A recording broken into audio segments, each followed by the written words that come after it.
Guys, para sa lahat po ng mga naghihintay din kami. Pero ito na, ang tunay na sagupaan. 1-0 na po ang Pilipinas.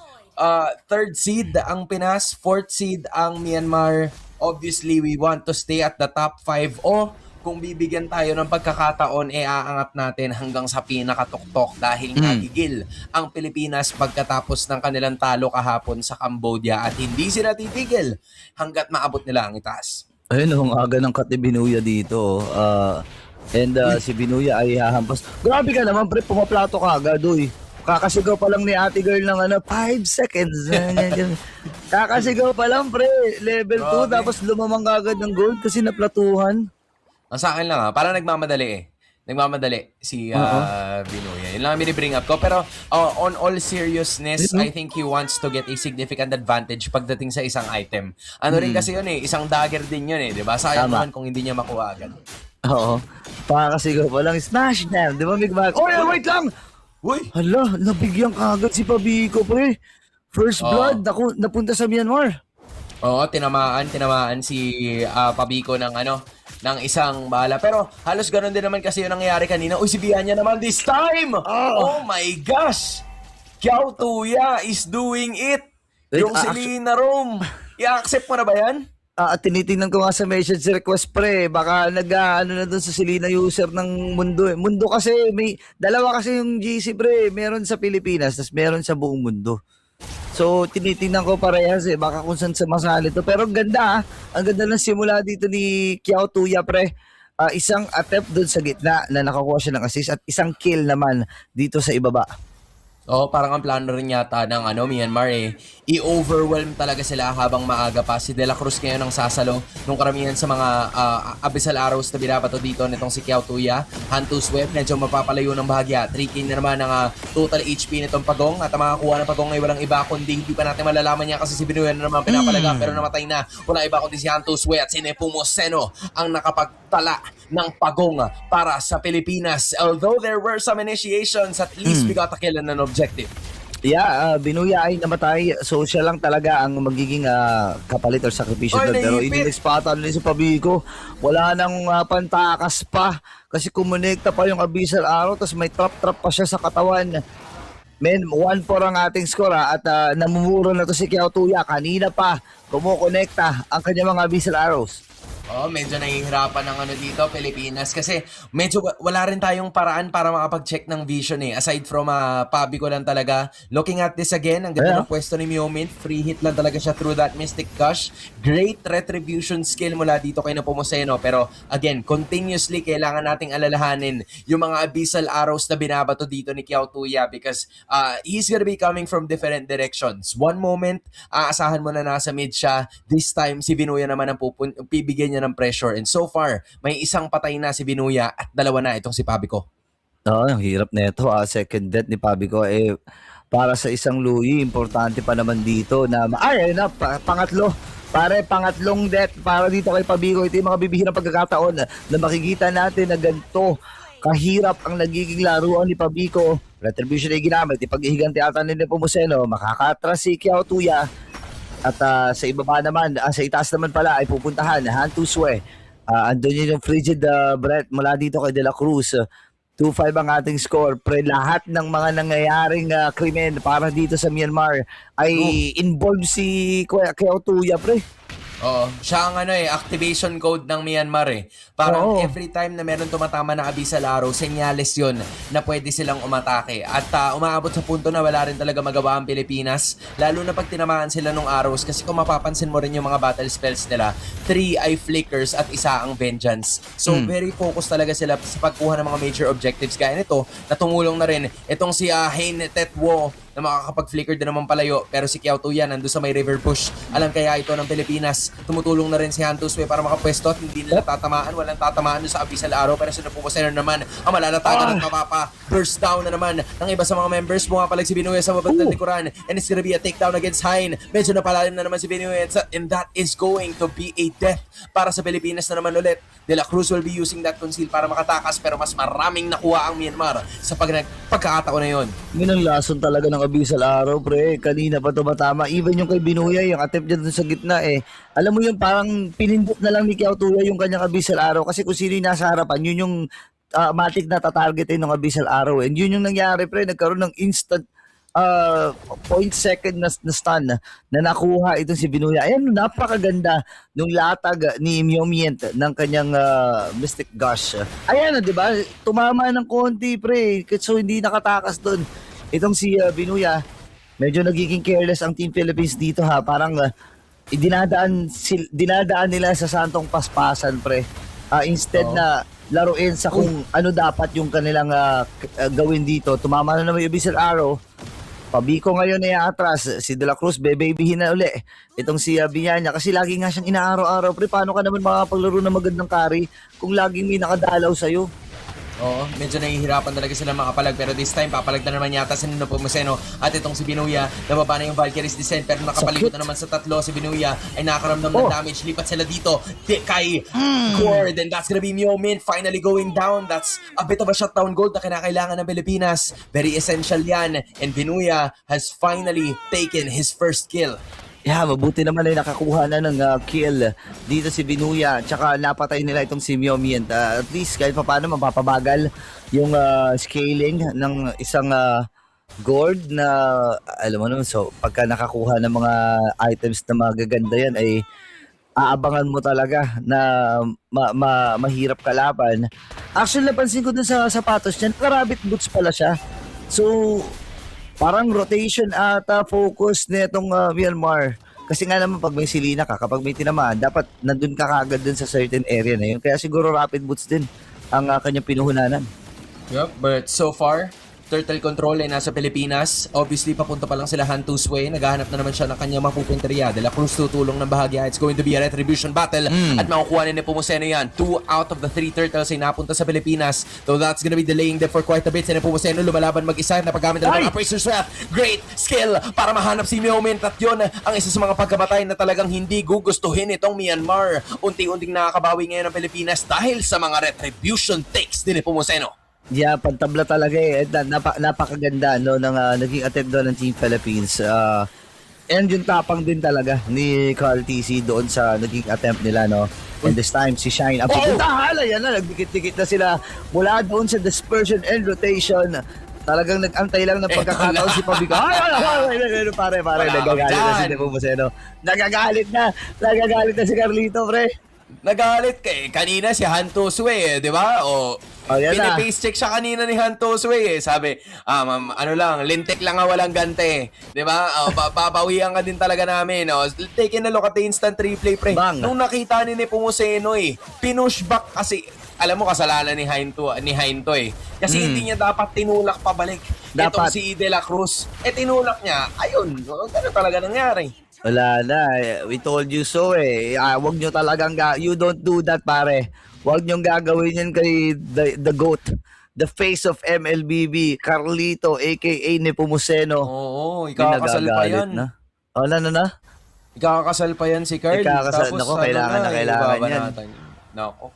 Sinasabi ko lang I'm just saying na matindi-tindi talaga ang motivation ni Carl TC sa lahat ng mga tournament niya ngayon. Diba? Sa comment section, hinanap na naman nila. Walang iba kundi itong si Shine na paggamit na naman ng Purify. Ulti yun para sa Fury. Nepomuceno nandito sa may purple objective. Nakukuha niya rin yung purple objective pero ilalaban na yata nilahan. Gagamitin na naman ng Mystic Dash na doon sa may likuran para mag-clash na naman na iba sa mga members. Pero yung Razor Strap ang magsisimula ng lahat ng laban. Diana also gets a kill. Takbuhan na naman ang Myanmar. Sige, tumakbo na kayo habang may lupa pa pero hindi namin papakawalan si Shine. Ano ba naman yan, par? Philippines takes it again. Wala na, pare. Nagalit na talaga ang Pinas. Kanina pa kasi kayo eh. Sabi ni Carl TC, sige, pagbibigyan ko kayo kasi ang ganda ng laro nyo ng game number 1 eh. And ang magiging problema dito, pre, puro damage yung lineup ng Myanmar eh. Isa lang ang pa-frontline sa kanila. Walang iba kundi si Han Tuso eh. Paano naman ko itatago sa ganyan eh. Lalambot niyan. Tsaka si Kiao Tuya, dito sa last na moment natin, pinuntahan kasi siya ni Binuya pero hindi nakapaglaro. Ayan hindi niya nagamit yung fullest power ng isang Selena dahil binaksout kagad siya ni Binuya. Ganun kadedikado ang Team Philippines dito. And si Vianya naka-free hit din. Kaya talagang nagtumbahan ng Myanmar. Second win pagdating sa team fight ng Philippines. This is now a formidable lead para sa Pilipinas. 10-7 ang ating kill score with a 4.2k gold lead. Maganda-ganda ang kanilang pinupuntahan. Vinuya and Pabico medyo nag-build up or nag-pay off na yung ating naging composition. Sure, nahirapan si Pabico kanina. Nagsimula siya na 1, 3, and 2. Pero ever since that third death ay hindi na talaga siya namatay completely. Ngayon napapabayaan nila or pwede na nilang hayaan si Vinuya na mag-isa kasi alam nila na kaya ng pumalagat. Mapapansin mo din yung medyo momentum shift kasi yung mga arrows nitong si Kiao Tuya ay hindi na tumatama kagaya nung una. Yan lang yung mahirap na part, no? Tsaka kahit tumama na, pre, lalo kay De La Cruz, kay Nepomuceno, kayang-kaya nang saluhin eh. Hindi na siya kagaya before na talagang pag may tinamaan, mamamatay ka agad, isang garote lang, isang soul eater lang, di ba? Parang ngayon hindi na eh. Iba na ang mga nagiging story nito. Vinuya ay sobrang tapang din with the vengeance na spell na meron siya. Inaagawan na nila ng resources pre 6k. Ang gold lead, lolobo pa ito unti-unti. At parang pinipris na nga ng Philippines yung wave ng Myanmar. Kasi nga naman, 70 seconds pa para dun sa Lord. At ayaw mo rin naman na bigla kang mapahamak if in case. Uy, plano. Naglapag ng BMI. Naglapag ng BMI. So, kamunti ka na. Buti na lang. Close call yon para sa Myanmar. But still, we cannot deny na lamang ang Pilipinas as of this moment. Si Nepomuceno, base check na. Giving him a taste of his own medicine. Pre, kanina ginagawa niya rin yan ng game number 1. Sabi ko, akin yan, boy. Men, sinabi ko na you don't do that eh. Huwag niyong gagawin yan sa dagot eh. Oo. Lahat na pre, ito na mainit na ulo. Sinabihan na namin kayo, good luck sa Myanmar, good luck sa galit na Cebu lang makakaharap nyo. Of course, lang pa rin natin si Coach Marvs, yan kababayan natin yan. Pero wala, pasensya ka na Coach Marvs, trabaho lang, no personality, Myanmar, natudurog na unti-unti. Oo, binasa yata ni Nepomuceno yung comment section kahapon. Nabasa eh, Na rage bait. No? Na-rage parang bait, pre. Mahirap ma-rage bait ang dagot eh. Tsaka itong si Viana, I have to say, sobrang efficient niya sa paggamit nitong carry. There was a time na tinamaan siya nung unang minuto ng ating laban ng Abyssal Arrow. Pero pagkatapos nun, there wasn't really a lot of threat na nanggagaling dito sa Myanmar. Kaya kung mapapansin mo, sama-sama na talaga sila at kahit mag-isa lang ito, si Nepomuceno ay talagang bibigyan na nila. Ang iba sa mga members ngayon ng Myanmar, talagang ang gusto nila ay walang iba kundi yung si Lina at si Kiao Tuya ay papagsak na. Sama mo pa yung Appraiser Shot ay ibibigay na naman nila pero hindi pa sila titigil dito. It's gonna be another Mystic Gush na talagang ibibigay nila sa dagot. Pero si Nepomuceno ay buhay pa rin. Si Viana na naman na mag-show up. Sa ngayon ay ililigtas naman siya nitong si Vinuya at papasok siya sa loob. Lalabas naman bigla pero walang namatay dito sa Pinas at ang nakakuha na naman ng mga panibago at mas maraming kill sayang Sibol. Ben, grabe talaga ang Team Philippines dito. Ito, diretso na kagad sila sa Lord. Alam mo, Carl, masyado talagang mainit na ang ulo ni RTC. Ayaw na talaga paglaruin ng Myanmar. Naalala ko, pre, may special place pala sa puso ni Carl ang Myanmar. Kung maaalala natin, matagal na, history na, kung if you know, you know, may special place sa puso na ni Carl, itong Myanmar na to, ang Burmese, di ba? Ang Burmese goals. Sabi niya, okay, parang bumabalik yung mga war flashbacks, pero kaya talaga nagigigil si Carl ngayon. Men, wala na akong ibang masabi sa gigil ni Carl dahil, true stone pare eh. Totoo to eh. Diba? Totoo eh. Kahit sino yata nga taga Myanmar na makaharap niya, parang he means business all the time. Paano pa ngayon na busy, booked and busy ang schedule nitong si Carlito? Diba? Hindi mo na talaga susumahin eh. 9,000 na naman yung hawak nilang kalamangan at nagmamarcha na yung Lord sa taas. Ay, gugulong-gulong dito si Antus Suya. Tumama yung Abyssal Arrow pero wala nang pakialam pa si Jan ng Pinas eh. Wala lang wave dun sa middle kaya makakahinga pa yung middle turret dito. Lord ay sasamahan na rin ng Team Philippines. Kumukonekta yung Abyssal Arrow pero si De La Cruz lamang ang sumasalo nito. Iiwasan muna nila pa ng dalian. Mamamatay yung Lord pero sa gilid na bahagi na si Binuya makikipagsabayan siya dito kay Ahane. Igigilid muna niya. Pabico destroyed that threat pero si Nepomuceno yung matras. Kung may question mark pa pre. Kung may question mark pa. Oo, wala eh. Ganun talaga eh.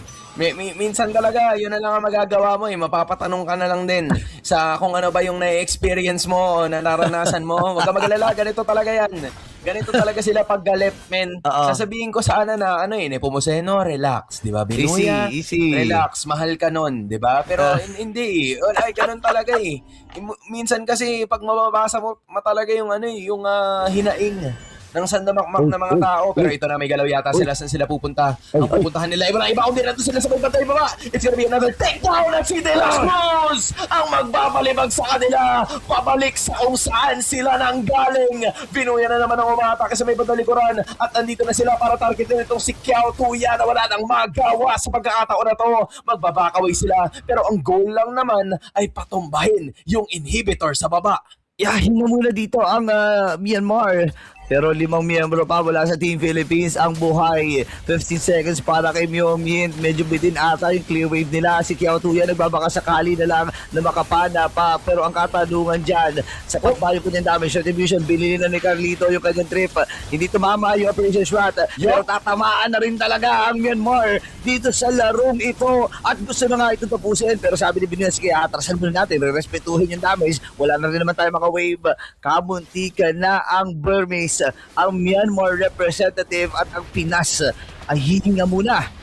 Oo, nakuha naman na nila yung gusto nila eh. Kumbaga, nasilip lang nila ng konti. Aba, parang pwede natin na tapusin yung laban. And trinay nila, niredirect talaga nila completely, but that isn't gonna be the case just yet dahil may dissenting amount of wave clear naman po ang kupunan ng Myanmar. Nasa kanila si Myo Mint na 2-4-4, nasa kanila din si Shine na noong mga oras na yun ay buhay na buhay talaga, pero silipin mo naman kung ano yung ginagawa. Yung Valkyrie's Descent nandun na din. Sure, ang bagsak ni Kiao Tuya dun sa may bandang itaas. Baba ka muna dun or pwede ka muna dun sa base, kuya. It's still okay para sa Pilipinas dahil wala nang magko-contest mula sa Burmese at ang Sibol ang kukuha ng Lord. Uy, Pare, may susunod, pre. sabi ko, may diversion na napanood na natin to sa itaas, hindi tayo nakasunod, pero yun na, masusundan na natin. Hindi yata Pinoy yung observer. hindi yata nila napansin. Okay, pero ito mapapansin natin na 13 seconds pa, 4v5 maging laro, parang hindi na ata nila kakailanganin pa yung Lord, kasi pinagtulong-tulungan na nila si Hai, hindi ito. 3 lang na titula para sa Myanmar. Oh my gosh. May Lord pa sa gitna. At kailangan kumapit ng Myanmar dito. 40 seconds bago lumabas itong si Hein, pero mapalag na talaga sila completely yung Mystic Gush. Nakapagtakas pa itong si De La Cruz para makalis sa sitwasyon na yun. Hindi pa siya naging kalamanas. Pero instead, magkakaroon ng damage sa iba sa mga members dito ng Myanmar. Sinusubukan nila na medyo ipaling yung Lord doon sa kabila, pero si Binuya nandun na, sinusubukan na rin mag-target lock. Pero si Pabico, nasa-zone out din. Nahiwalay-hiwalay man ang laban. Ganon pa rin ang magiging katapusan. Back to regular programming. 2-0 para sa Sibol.